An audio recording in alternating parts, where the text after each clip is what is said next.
Hello, welcome back to the land of Kakiak. My name is Laurel and I'm homeschooling my 3 boys using the Robinson curriculum as the base of our education. Today I wanted to share with you how I am creating my own kindergarten curriculum for my youngest. Okay, so Bo is currently 4. It is today March 1st, 2023, and I'm just thinking about the upcoming school year already, and so what I usually will do when I start getting into that mode of thinking is I will consult my sequences, and I've shared them a lot. I actually recently updated the writing track for just my updated preferences, and so I will link that updated sequence for you down below, but it goes over my sequences for like language arts, math, and science. So whenever I'm going to be planning for the upcoming year, I consult my sequences. So I'm just looking at them right now. I'm trying to turn to them.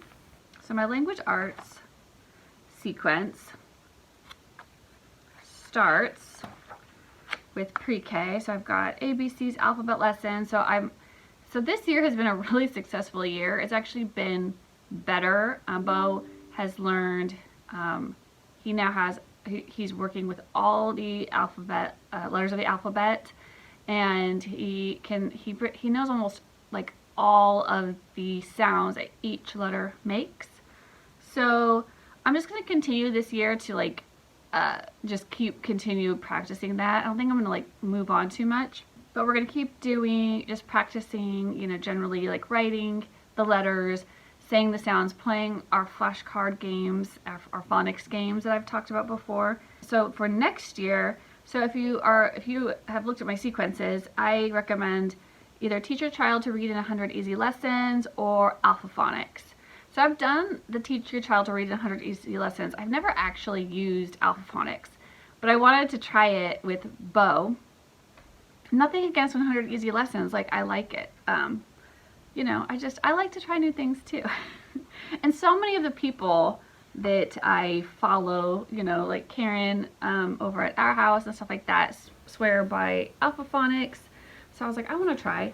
So I just went ahead and I'm getting it right now. Printed out the free versions of Alpha Phonics. So I'll link these down below for you too. So I just printed them out, and like with most things, there's usually a bridging period. Sometimes you're like, I don't know if I can go straight into this or whatnot. So that's kind of what I'm working on right now in preschool. I'm just okay, I'm just mentally preparing myself. I'm looking over these now and just kind of thinking, I want to make sure I can get there. So just as, I guess I'm kind of going backwards right now, just to prepare ourselves for kindergarten, I have been utilizing actually a YouTube channel, and I'm not big on screen time really, but this one works for us. I mean, Bo's 4.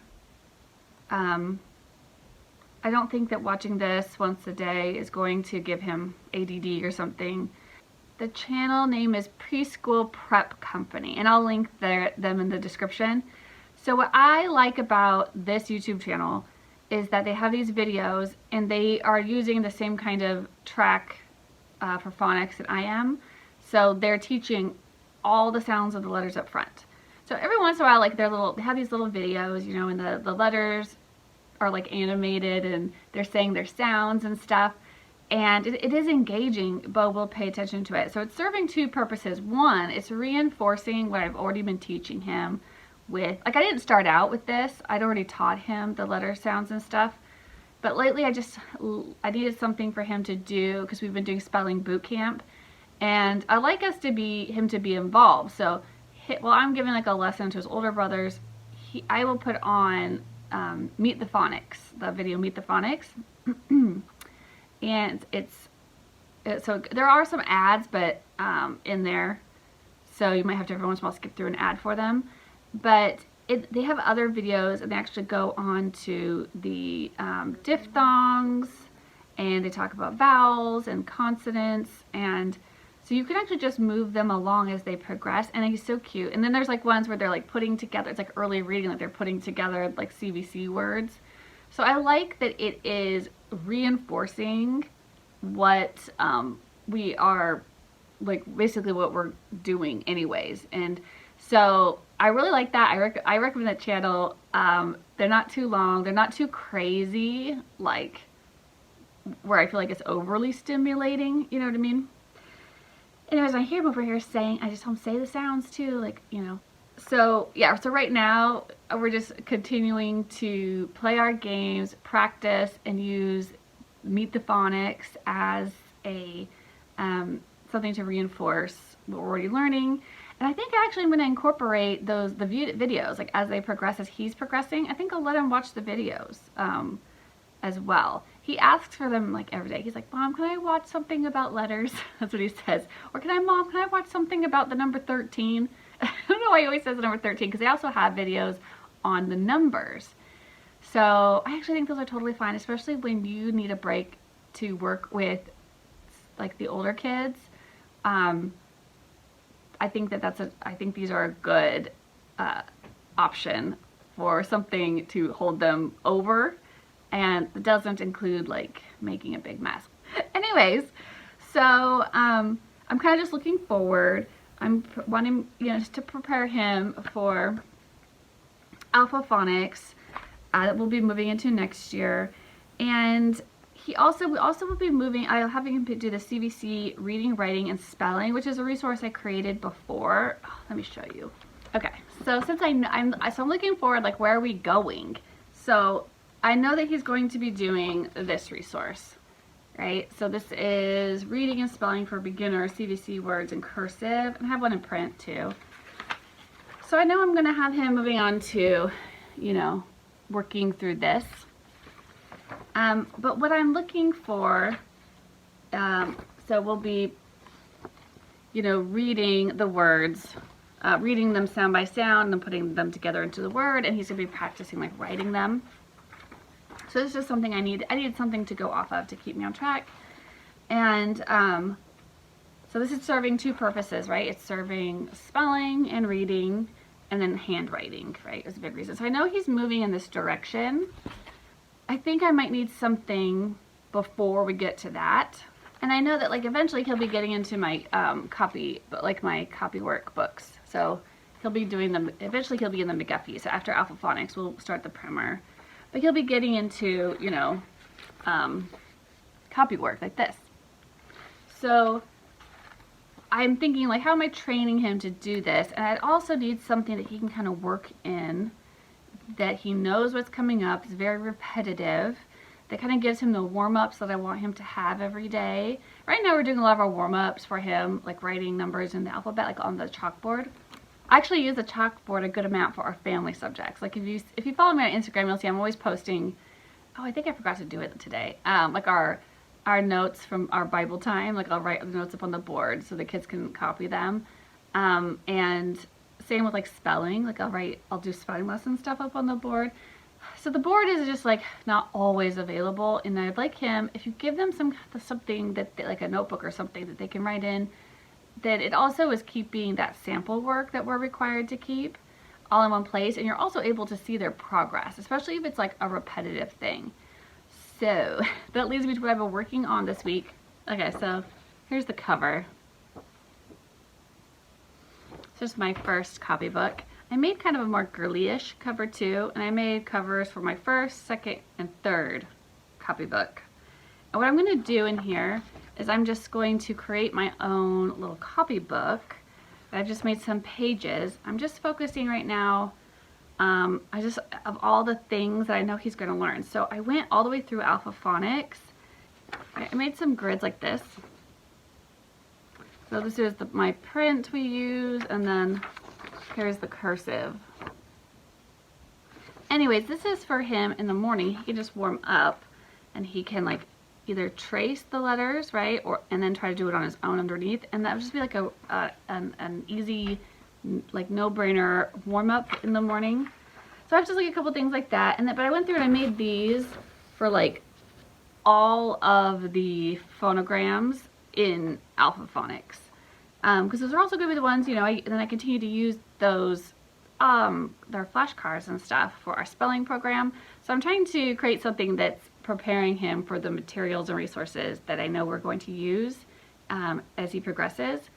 So the first one I'll probably just do the letters of the alphabet, and the second one, I'll add in some of the other sheets that have phonograms farther along. But this is like this is how you can make something completely customized to your kindergartner, right? We're trying to bridge them from just basically orally saying letters and the sounds and recognizing them, maybe writing them on the board. They're usually writing very big, and then start really practicing on their like handwriting. We're trying to start getting, and we're trying to limit their space, right? Because we're trying to get them, how they start out by writing really big, but eventually by the time they get to like their McGuffey copybooks or copy workbooks, the way I made mine is the lines are getting smaller, right, as you go up in levels. So as their handwriting is getting, more exact, more accurate, I feel like it's harder for me to tell you. It's easier for me just to show you what I'm making. So I've just made some pages, and I'm going to show you what I've made so far, and then I'll just like put together his first copybook, and I'll kind of show you how I plan on using it. Okay. A couple of things I already changed, but I already printed it out. So I didn't reprint a bunch of it, but the next book I will have the updated pages. But so this is how thick it was for 28 days worth.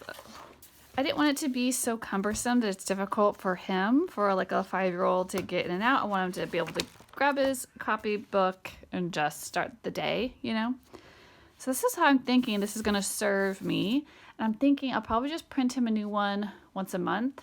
And that might work really nicely if I stick to monthly planning. Because at this age, you're just getting a resource like this and you're just working it till it's done, and then you're just starting the next, then we'll be going into the McGuffey primer. When we get through this, when he's ready, I'll just be starting like addition, and I'll probably just add in, I'll just use my Land of Kakiak, my math worksheets. Anyway, sorry, I'm just kind of thinking out loud to myself, or I might create something else. Anyways, sometimes if I do too much playing too far out, it might just behoove me just to do a shorter time span, see how it goes, and see where he is before I plan my next pages. So I'm thinking this is like 4 weeks worth, and name and year. I could also just do, if I do multiples of this, I could do a date range, I could just do so we'll start this in September, right? September 2023, right? And if I printed out another one for the next month, I'd be like October 2023 or whatever. And I could do this as many times as I needed to. So my first copybook will start out, it'll help me structure his day, right? So I'm starting him out just practicing writing his alphabet and the sounds here. It's a good warm-up. And then if you wanted them to do cursive, I've got the cursive here. And then I made it so that when it opened up this way, the cursive was open, up above their writing. So I might have them warm up, practice whatever letters we're working on so far, and then do like an alpha phonics lesson. Let's just say it's the very first day of school and we're starting with alpha phonics on lesson 1. And so we would am, an, right? I might start telling him this is the first sound of A, or this is the short A.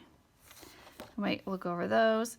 So then I would have him do his writing assignment, right, based off of the alpha phonics lesson that we did. And he could do that multiple times. But then I want him to be able to have the, whatever I'm having him write in, I want to have that here for him to look at so he doesn't have to flip back and forth if he doesn't remember how to make a letter.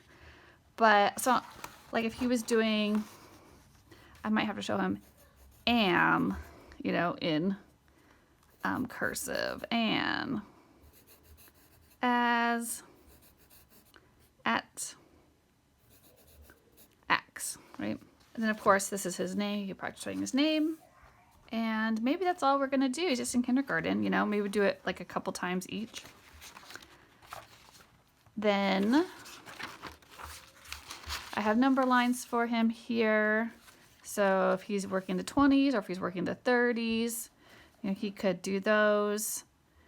He can trace. This might be in the way of his hand now that I'm looking at it. I could always have him turn it sideways and do it then this way too. 0, 1, 2. Or maybe it's just something to look at as reference. And then we can do any type of exercises. So if we're just practicing writing our numbers, we can do that here. Or we could do more number sense types thing. I was kind of thinking as we got farther along, another skill we could do is the part whole. So I could say 4 is 2 and 2, right? 5 is 2 and 3. 6 is 2 and 4, or just like whatever however we want to break that up. Wonder what their first problems are. So start on 5 and 1, 4 and 2, 3 and 3. So right away this is all about 6. So we could use the raised primary arithmetic maybe as a guide for what to have them work on in here. Then, you know, I want to be familiar with 50 and 100. Eventually, you know, maybe we'll go 25 and 25, right? 50 and 50. You could do your 10s. You could say 10, 10 and 10 or something. I don't know. I want this to be open-ended, so you could do this however you think is best to, you know, be working your number sense here. And we'll probably be playing number sense games at the same time. Then here's the ones where they're counting by 10s, 10, 20, 30, 40, 60, 70, 80, 90, 100, and counting by 5s. And that's just something they can practice. You can have them trace it or whatever. Then we get to tell me a story page. So I'm thinking there's like 2 ways to use this. One is a trigger for you to read them a story, or for them to tell you a story. And if they need something, you know, for inspiration, like, you know, tell me a story about a suitcase, or what do you think is in that suitcase? Because I want him to start coming up with his own ideas and putting his own ideas into words, you know, verbally. You know, glasses. Tell me a story about glasses. Any type of story. Did you ever wear sunglasses? Do you know someone that wears glasses? What if these were magic glasses? And when you put them on, what would happen, right? Or whatever. So I just thought that I thought these pictures were like some compelling little pictures that you could spark some imagination with. And then last is this page. So I thought this could be a good page for totally open-ended, anything you want. I was just kind of doodling in here. So the kids could just draw a picture. If you're working maybe on telling time, you know, you could have them draw a clock. You could have them write a number sentence. You could dictate that to them. You could have them draw shapes, right? Say, draw me a heart, you know, see if they can do it on their own. I also thought, since this is the first year that we are required to do in South Carolina science and social studies, and I thought this might be a good page for me to document that work. So I have some stuff I'm going to use. I've talked about some of it before, some of it I haven't. So this might be a page that I have him like draw or write something having to do with those lessons, either, you know, science or social studies. I'm assuming I'll just switch back and forth between the two, like just like I do with my with my older kids with those subjects. I don't do them both during the same period of time. Yes, I want this to be something very open-ended for that kind of thing. I know not everybody has to do that at this age. But yeah, maybe I'll do a video on my kindergarten science and my kindergarten social studies that I'm planning to do with Beauregard next year. I know, it's only 6 months away, right? So I still have got some time to think up all my extra little lessons and things that I want to get in. What else do I need to do? I would like to make a scope and sequence for the year. Something I can just kind of like check off, skills I'd like to do. But when I get more into my planning, I'll do it then.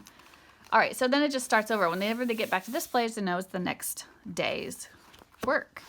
And then I can pretty much keep everything in one spot, and this works really well to keep as a sample. I'm thinking maybe keep the first one and like the last one of the year, and then you can just, I mean, I don't know how much, I don't think we have to keep that much sample work. That's a lot of sample work, you know. You're like, well, you started here, we got there, especially if you have the, you know, the time frame, the dates.